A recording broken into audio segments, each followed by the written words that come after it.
朋友们，大家好，今天是6月7号了。我从巴西回来2天了，回来之后呢，一直特别忙。现在是6月上旬，说起来，今年呀，差不多过了一半了啊，也就是5个多月了。回想起来，其实这5个多月啊，我真正在德国科隆家里待的时间很短。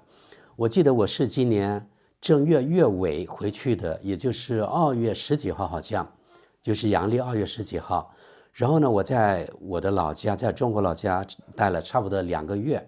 我是4月中旬回到德国来的。然后1个礼拜之后呢，我又去了古巴，然后去了南美，去了那边也差不多2个月。然后呢，你看回到德国来，现在已经6月了。其实我真正在德国待的家就是1个多月，所以我回来之后呢，出去那么久，家里的事很多，一直在忙着我德国家里的事，因为有一些信件要处理啊，有些事情要跟我的德国伴侣去商量好啊，因为我们有房子嘛，在德国，每年呢牵涉到房子的那个维修基金的问题，还有维修的一些措施。我们是房东，所以呢，每套房子都要去每年开会1到2次，然后呢会讨论一些业主们会讨论一些问题。这次呢，我去巴西，我是觉得我应该是感染了什么病毒啊，就不知道那里有没有什么病毒。反正我觉得我在巴西好像是感染了新冠或者是感冒了，然后呢，我的嗓音一直这样特别沙哑，然后呢一直没有什么改善。我也吃了一些不同的药，好像呢也没有什么很大的效果。比如说现在呢，你看我的嗓音就是特别沙哑，我是试着最佳的状态呢跟大家说话。我不知道是不是现在有没有新冠，或者有没有那个新冠那个变种。反正我觉得我在巴西的有几天吧，我有低烧，有咳嗽，然后呢有那个痰。现在一直还是这个状态，除了低烧没有，其他的我觉得没有很大的改善。刚才我还专门吃了什么止咳那个糖浆，希望能有一些效果吧。我今天呢跟大家说一说吧，其实我这2天也试着做节目，比如说我昨天我起码花了大概五个小时的时间去做一期节目，那就是特朗普跟习主席通了电话，翻译的差不多了，但是我又没有什么那个激情再做下去了。因为呢，我觉得这次习主席和特朗普通话其实是应美方的要求，是美方那个记者要跟习主席通话，这个通话没有得到一个实际的结果，而且是下个礼拜一，双方的代表团可能要进一步沟通吧。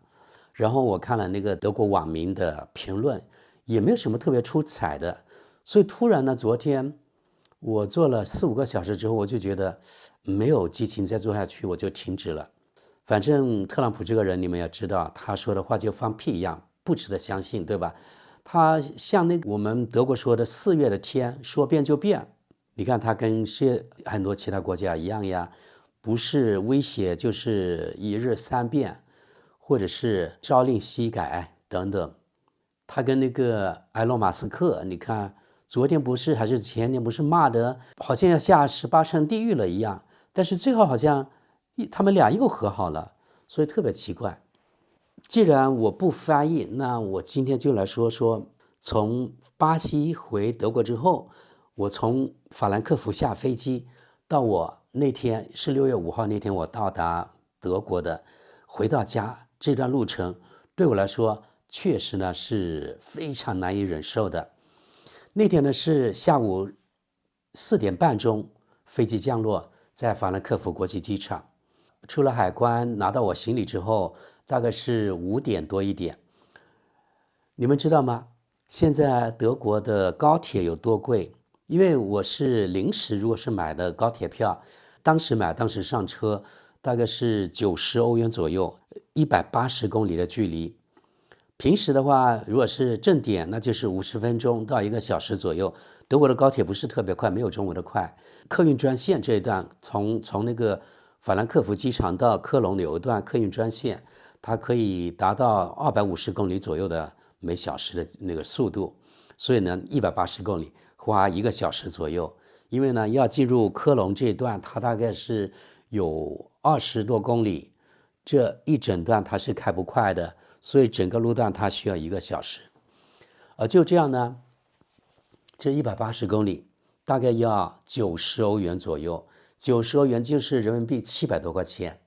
我对比了一下，就是像国内的那个时速250公里左右的180公里，大概是人民币60块钱左右，而这里呢要700多块钱，所以呢我就觉得特别特别的贵。于是呢我不舍得呀，在德国呢还有另外的其他的回家的那个方法，那就是坐德国的慢车。慢车那你只能用时间去挨了啊。然后呢，在疫情的时候，德国政府呢引进了一个所谓德国票，当时是9欧元，应该是2020年的时候引入的，9欧元1个月可以坐德国任何的公共交通工具，是公共交通工具啊。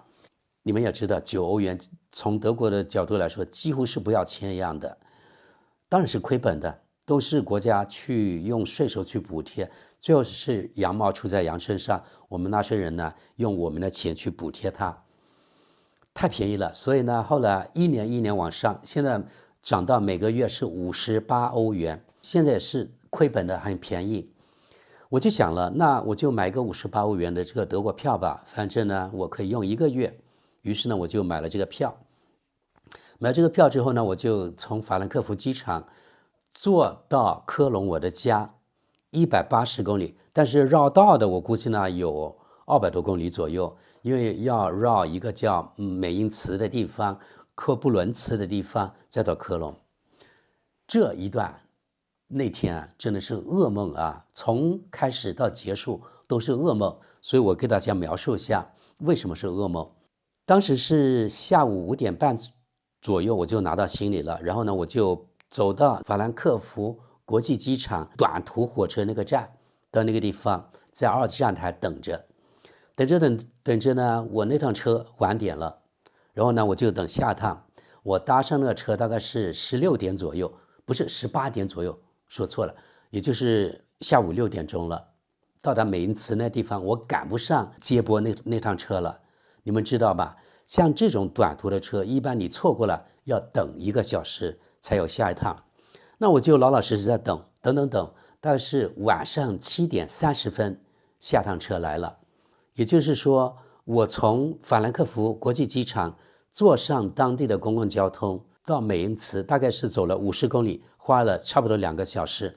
晚上7点半，然后我搭上那趟车，那辆车是正点的，然后呢，我就到达了一个叫科布伦茨的地方，也搭上了那个车。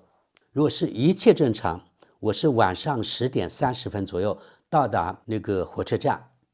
但是坐上最后一趟车之后，走走停停，特别是到达原来西德首都波恩那个附近的时候，那彻底动不了了。然后呢，那个司机一直在安慰我们，他也听到他的心情也不好，因为他也急着那个下班回家呀。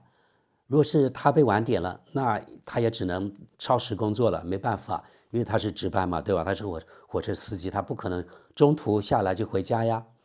于是呢，他一直在安慰我们，然后又在抱怨，一直在说德国的那个铁路有多烂。他自己是火车司机啊，是德国铁路的员工，他也说德国的那个基础设施，德国火车这种铁轨的基础设施有多烂，就是信号出了问题呀，还有前面呢有的在维修，本来是双轨的，只有单轨，也就是属于单线，不属于副线了。这边要等，对方也要等，然后呢还在维修。所以呢，他就说德国这个铁路啊，确实太烂了。这样呢，走走停停。后来他抱怨说，他说现在我也不知道怎么办了。然后呢，他这个德国的调度啊，铁路调度并不是那个电子的，好像他要火车司机打电话给前方，前方呢可能还要跟一个什么中央的控制控制室是控制他，要问过他，然后你再打电话回来给这火车司机。你们看德国现在调度有多落后，他自己火车司机都抱怨。我还录了一段啊，就是列车员和火车司机是两个人，列车员就是查票的那个。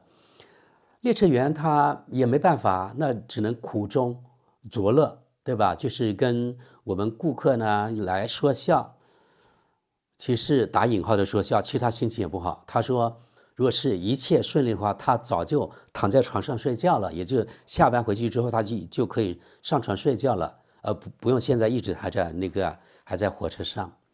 我们现在可以看到，已经晚点1个多小时了，对吧？继续晚点，继续晚点，因为呢车不开，所以呢我就拍了车厢里面的同车的人他们的反应，大家情绪很稳定啊，革命群众情绪稳定，波澜不惊的样子。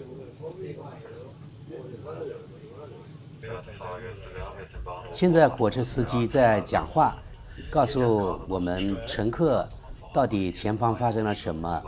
然后他说，有可能呢有什么道路的信号可能有问题呀，还有这样那样的问题啊，技术问题，反正他就给大家解释了。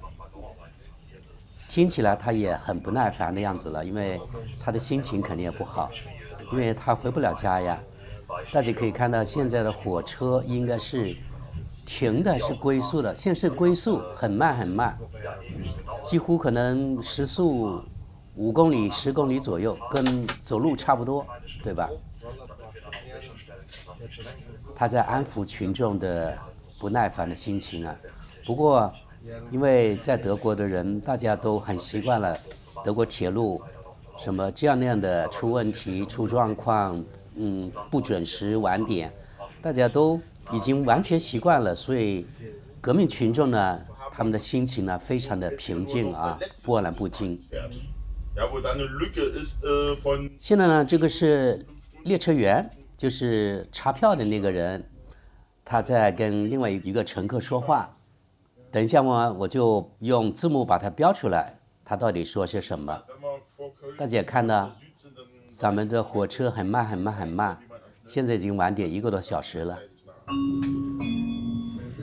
Nächster Halt, Bonn UN Campus.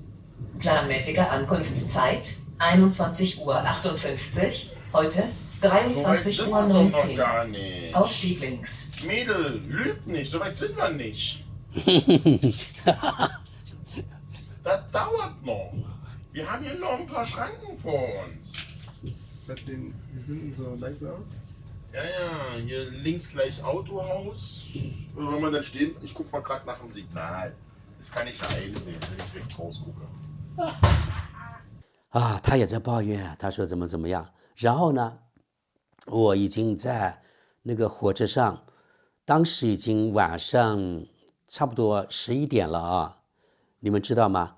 本来如果是一切正点，是晚上10点30分左右到达科隆火车站，到达我的终点站。但是我在中途的时候，现在已经晚上11点左右了，而且德国呢，像这种短途火车，它也是2部分，也有2个火车头，然后呢中间，因为它是两列火车这样拼起来的，所以呢，你是从比如说上一列火车和下一列火车你是不能走过去的，你要走过去怎么办？只能是下站停车的时候，你赶快下车，然后呢就往前跑到前面一辆车那里上车。然后呢，那个列车员他告诉我，他说你这个站不要下，因为当时我那个小便实在憋得受不了了。我那趟车，我那节车厢那个车啊，那个厕所不工作了。然后我就问列车员为什么，他说因为太久了，所以也就是那个马桶已经满了，装不下了。他又不能够在中途把那个什么小便大便把它放出来啊，对吧？他是到了某个站点，然后呢可能统一把里面呢抽空的，所以他不可能随便在那个铁轨上面把人的大小便把它放出去。然后他告诉我，他说这个厕所关闭了，如果你真的得上厕所，你只能下一个站。下站他说你不要下，因为你下站那个下车人太少了，到时可能你还没有登上前面那个车，那个门就关了。他就叫我到下个大站才下车到前面那个列车去。那我没办法，我只能忍啊，因为他一直在停嘛，我就不知道到底要忍多久，所以实在太难受了。这就是我告诉大家，就是噩梦啊！坐德国火车，如果你不走运，真的是噩梦，噩梦不断。后来终于大概是半小时之后，那个列车终于到达了那个所谓的大站，然后呢，我自己可以打开车门的啊，摁车门，然后呢一开，我就马上跳出去，然后就一直往前冲，大概是20米左右，我就到达前面那个门了。好在呢，上下车的人比较多，所以我赶上了上前面那半截那个火车的那个门。然后呢，上去之后，妥妥的那个厕所被占领着，因为呢，前面那个火车也人多啊，只有一个厕所啊，整列火车大概是4个车厢嘛，只有一个厕所。也就是说，我们整列火车是2个部分加起来的8节车厢，有2个厕所。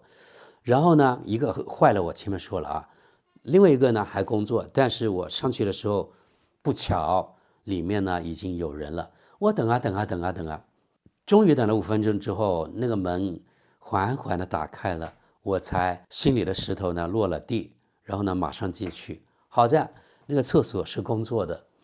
如释负重啊，就可以轻松的继续我的旅程了。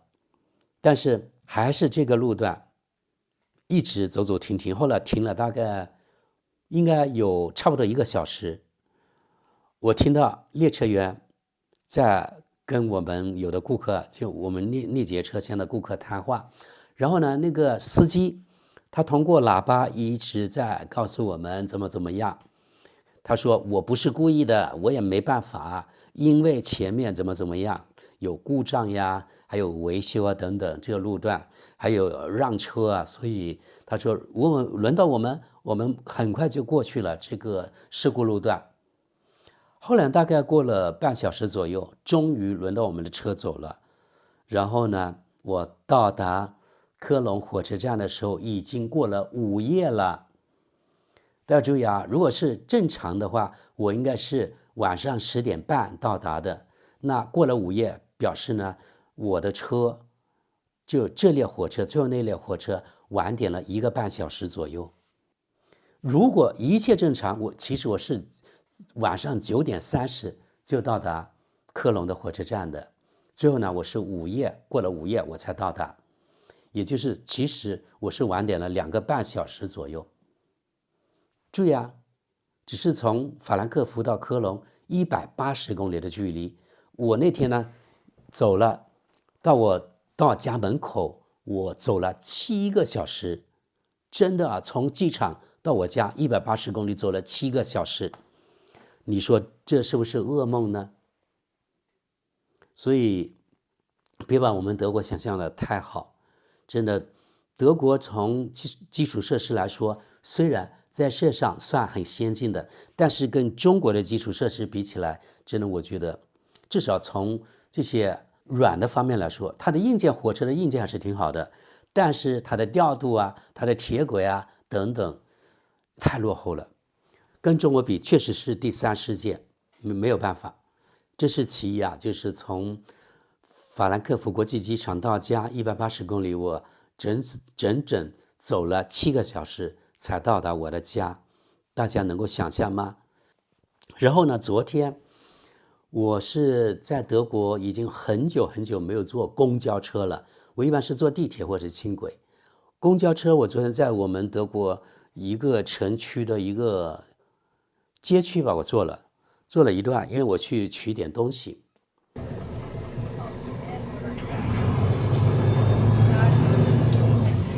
Nächste Haltestelle Bonner Wall.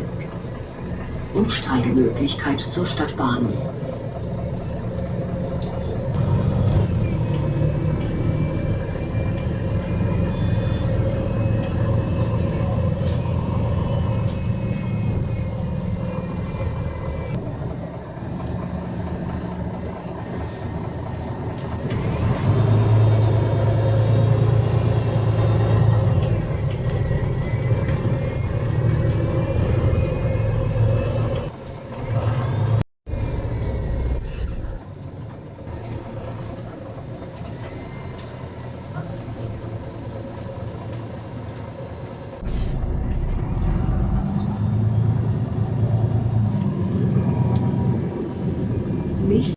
我大吃一惊啊！我发现啊，德国现在的外国人占比，从坐那个公交车的人的比例，我就发现真的很高了。比如说昨天我坐的那段，一上车大概我数了一下，车里面大概有20个人，肤色是黑的，也就是有点像非洲人啊，或是反正是 black，5个黑人左右。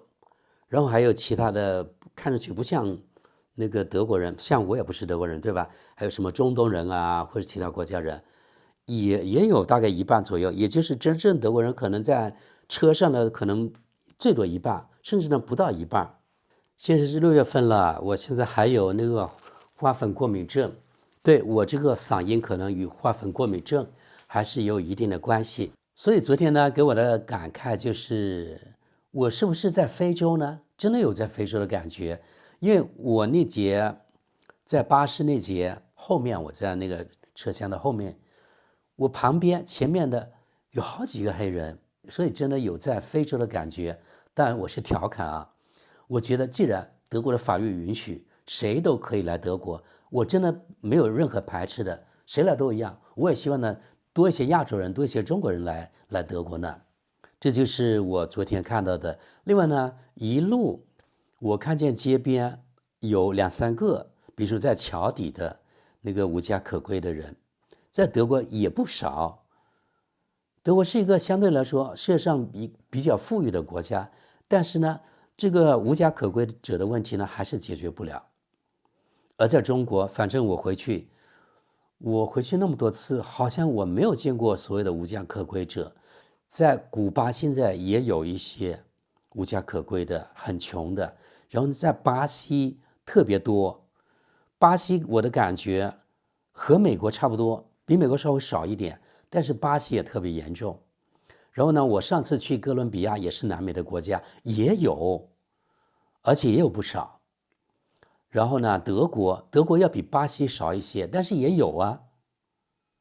据我的德国伴侣说，因为他每天都从我们家走到火车站，这一路他早上一般是6点钟就走到火车站。他说一路很多那个睡在街上的人，这几年特别多。我回到德国，感觉跟中国比真的很脏，脏得不成样子。这滩不可描述的东西是某个乘客吐的一口痰哦，特别的浓，好恶心啊！但是我觉得我应该记录下来给大家。然后你看左边这里有人直接把他喝的什么咖啡那个杯放在地上了，都不自己带走，这就是所谓的高素质的德国人吗？当然，也许不是德国人，也许是在德国生活的外国人也有可能。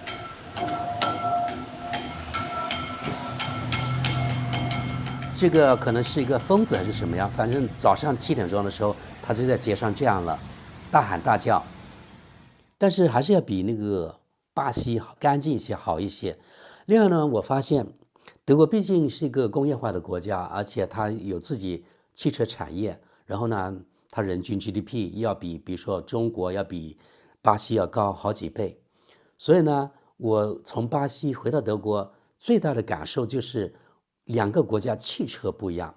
比如说在巴西，你很少能够看见高档的汽车，一般呢都是菲亚特啊，或者是法国雷诺啊，或者是德国的大众啊，比较低端那种款式。然后真正的豪车在巴西我真的很少看见。回德国之后，街上明显就是这种所谓的豪车，比如说奔驰、宝马、奥迪，要比巴西多出了好几倍。跟中国比起来，我觉得中国的豪车就是德国品牌的所谓豪车，比德国稍微少一点。但是呢，中国的豪车也不少，比那个巴西多了。所以呢，我觉得从这个汽车也能够看出2个国家和地区吧，经济体它的发展水平。虽然中国的人均 GDP 只比巴西多出了大概3000美元左右，因为中国大概是13000，巴西是1万左右，但是中国的基础设施还有街上跑的车，明显要比巴西高1个或者是2个档次。所以呢，我觉得如果中国真正是13000，那巴西绝对是高估了。也就是说，巴西人的真正的他的收入还有生活水平是比中国低很多的，这是我的感受。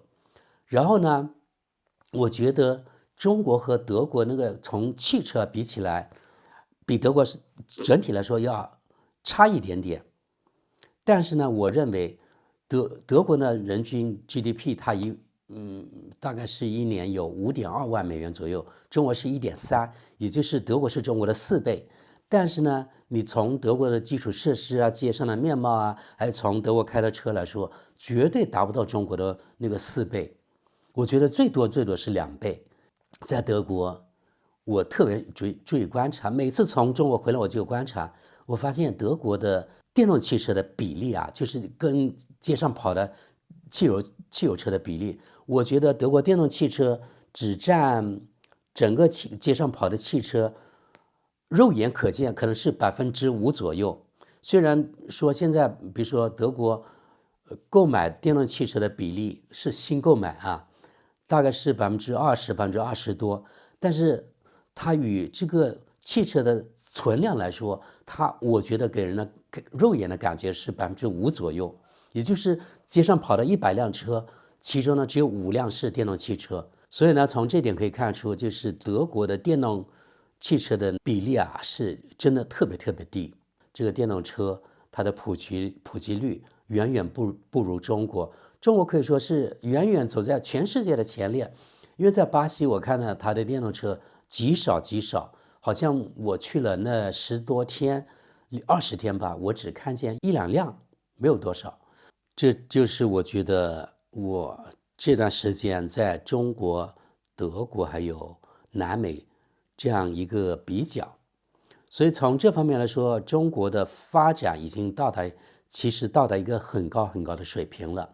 然后呢，我有这样的感觉，就是中国的人民币在国际上比起来，我认为它的币值是低估的，因为在国内它的购买力，比如说与欧元比起来，我认为啊，1个人民币的购买力相当于1个欧元，或者是相当于半个欧元，也就是欧元的比价应该是1:2才对，而现在呢是1:8左右，1:8.2，也就是欧元呢其实大的高估了，而人民币的币值大低估了。所以我觉得中国人呢，如果是出国旅行，我就觉得是比较吃亏的。因为呢，你比如说你拿1万块人民币来欧洲旅行，你只能换到1000多欧元。所以如果出国的话，中国人这个币值被低估是很吃亏的。同时呢，像我们这种在德国挣欧元的，在德国话特别的吃力，但一到中国那边1欧元拿到8点多，所以去中国旅游啊，消费就特别的合算。这就是为什么你看回中国我就觉得很多东西不要钱似的。比如说在中国坐网约车，真的像不要钱一样，从我老家那个火车站到我家大概是6公里，一般是13块钱左右，连2欧元都不到，很便宜。而在这里，如果是6公里，在德国大概要15欧元左右，应该要15欧元左右，对。而中国呢是13块人民币，也就是在德国打的和在中国坐那个网约车打的，它的价格大概就10倍左右。所以在德国，普通的德国人啊，平时是不敢打的的，打不起呀，因为太贵了。然后呢就是理发了，在德国理发现在一般就是要20欧元左右，男士单剪。在中国，在我老家最便宜是15块，然后呢在法郎是20块左右，跟我老家物价比起来也是相差10倍。所以你们看，虽然我们在德国呢是赚欧元花欧元，大部分人呢都是非常吃力的，因为除了交房租啊，还有伙食费啊，还有那个交通费，并不是每个人都是每个月那个买58块钱那个德国票就可以了，因为很多人住在那个地方和上班的地方根本就没有公交系统，或者如果有的话，在路上通勤时间太长了，所以大部分德国人呢还是开车上班。那么开车你要有买车的成本，有养车的成本，对不对？所以呢，最后呢，一个是交通开支，前面说了，房租，德国大部分人都是租房族，吃饭，然后呢，养小孩的费用，还有通信费，还有日常的开支，有些保险费。一般德国人可能都是月光族，只有小部分能够存一点钱，甚至呢，有不少的人也是富翁，就是富庶那个富啊，不是富裕的富，正负的负。所以挣欧元花欧元，大部分人呢还是月光族。所以我总结出一个道理，大家不要看着对岸的草要比自己的绿，其实大家都差不多。我觉得作为普通人，作为普通的工薪族啊，大家在哪个国家都是活命，对吧？要说生活的质量，比如说在德国，作为普通人，并不一定比中国生活质量更高，这是实打实的，我说的实话。大家都活得很艰难，压力也很大，而且这几年这德国的物价上涨很快。我前几天或者前段时间，因为我们要规划今年的那个度假，跟我的德国伴侣，我们今年呢又要去中国，今年10月份，因为他特别想去，而且现在免签了，免签1个月，所以特别好。去中国我们去3个礼拜。我们一看，本来我们想啊，并不是每年一定要去中国吧。我说，如果你想去其他地方去偷懒，就是在晒太阳，在沙滩上，然后吃饭就可以了。那我们可以那个订一个套餐，就是火车或者飞机和那个酒店连一套的那种，全包的那种。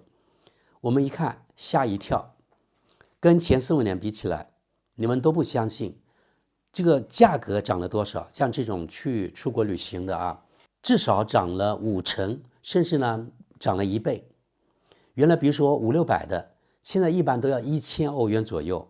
那这样算起来就涨了6成，对不对？然后呢，去什么马尔代夫呀，或者是去加勒比啊，那更不用说了啊，一般都是3000欧元以上。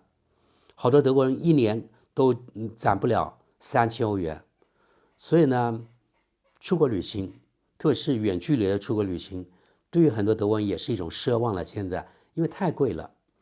话说啊，现在虽然中国免签了，其实跟德国人口比起来，能够去中国、想去中国的比例其实很低的。一个呢是过去数十年来，德国媒体对中国负面的宣传，所以导致了很多人出于意识形态原因，他们不想去中国旅行。这占了很大的比例。另外呢，有一些想去中国旅行的人，但是现在呢，主要是这个东西啊，因为去趟中国，现在那个机票那也不便宜啊，秋季去中国就很贵，一般要900欧元到1000欧元左右。然后呢，去2个礼拜，你住宿呢，对吧？住宿大概是普通的商务型的酒店，200块到200多块，对吧？这大概是全国的平均水平。那你2个礼拜，那你算下来也要好几百欧元，还有吃饭呢，还有在当地的一些消费呢，门票呢等等。所以呢，去一次中国，其实如果去2个礼拜，最少也要2000欧元，甚至更多一些。那这样对普通德国人来说也是很多的了。如果是他们一家人，比如说一家3口、一家4口去，那一个人2000，你4个人就8000了。所以呢，对德国人来说也是一种奢望啊。所以虽然中国免签了，但是真正能够启程前往中国的这个人的比例，占德国人比例其实相当的低。